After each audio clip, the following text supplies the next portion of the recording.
यह उस समय की बात है जब भगवान विष्णु और लक्ष्मी जी का विवाह निश्चित हो गया था और विवाह की तैयारियां चल रही थी। विवाह का निमंत्रण गणेश जी के अतिरिक्त सभी देवताओं को भेजा गया। सभी देवगण एकत्रित हुए। बारात प्रस्थान के समय जब गणेश जी नहीं दिखे, तब सभी देवताओं ने आपस में बात की कि गणपति नहीं दिख रहे हैं, उन्हें आमंत्रित नहीं किया गया या वे आए नहीं। सब इसी बात पर चर्चा करने लगे।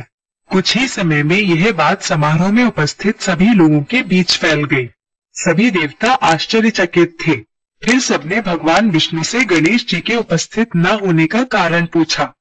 भगवान विष्णु ने कहा कि हमने गणेश जी के पिता महादेव शिव को निमंत्रण भेजा था। वे एक ही परिवार के हैं। यदि गणपति आना चाहते तो पिता के साथ आ सकते थे। एक ही परिवार में दो निमंत्रण क्यों भेजना? और वैसे भी उनके एक दिन का भोजन 1.25 मन मूंग, 1.25 मन घी, 1.25 मन चावल और 1.25 मन लड्डू है। कहीं और जाकर इतना खाना अच्छा नहीं लगता।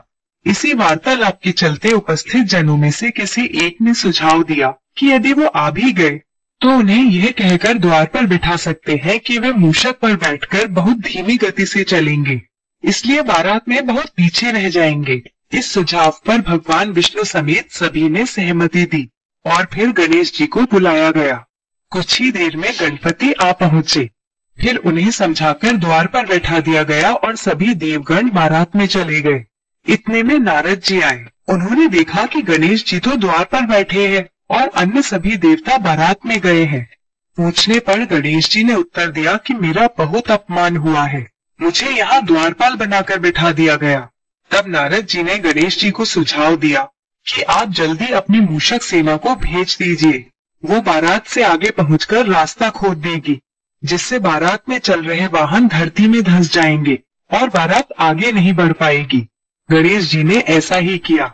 उधर बारात में चल रहे वाहनों के पहिए धरती में धंसने लगे। पहियों को निकालने का बहुत प्रयास किया गया, परंतु सभी प्रयास असफल रहे। साथ ही पहिए टूटने भी लगे। किसी को समझ ही नहीं आ रहा था कि क्या किया जाए। तब नारद जी ने सभी से कहा कि गणेश जी का अपमान हुआ है, इसी कारण यह सब हो रहा है। अब वे ही सब कुछ ठीक कर सकते हैं, इसके अतिरिक्त और कोई उपाय नहीं। यदि मंगलमय ढंग से सभी कार्य संपन्न करने हैं तो उन्हें मनाकर यहाँ बुलाना चाहिए। तब शिव जी ने नंदी को गणपति को बुलाने के लिए भेजा।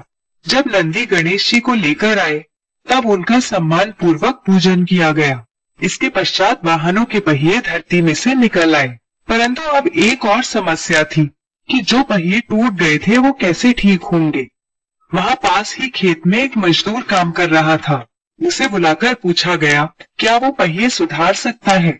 उसने कहा हाँ, वो यह काम भी करता है।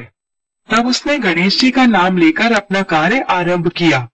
पहिए ठीक करने के पश्चात उसने सबसे कहा आप सबने सर्वप्रथम गणेश जी का पूजन नहीं किया होगा, इसी कारण ये समस्या आई। इस जगत में तो सभी गणपति का नाम लेकर ही कार्य आरंभ करते हैं, तो आप तो फिर भी देवता हैं, आप उन्हें कैसे भूल गए। अब आप सभी लोग गणेश जी की जय बोलकर आगे बढ़ जाइए, कोई समस्या नहीं आएगी। गणेश जी विघ्नहर्ता है, वे सभी समस्याओं को हर लेते हैं। और गणेश जी की जय बोलकर बारात वहां से आगे बढ़ी। विष्णु जी और माँ लक्ष्मी का विवाह संपन्न हुआ और सभी प्रसन्नता पूर्वक घर लौटे। और मित्रों, तभी से संकष्टी चतुर्थी मनाई जाने लगी। इस दिन बहुत से लोग व्रत करते हैं। आइए अब जानते हैं कि संकष्टी चतुर्थी का उपवास और पूजन कैसे किया जाए। सर्वप्रथम सुबह जल्दी उठकर स्नान करें और स्वच्छ वस्त्र धारण करें। गणेश जी की प्रतिमा को स्नान कराएं और यदि आपके पास प्रतिमा नहीं अपितु चित्र है तो उसे स्वच्छ वस्त्र से पोंछ लें।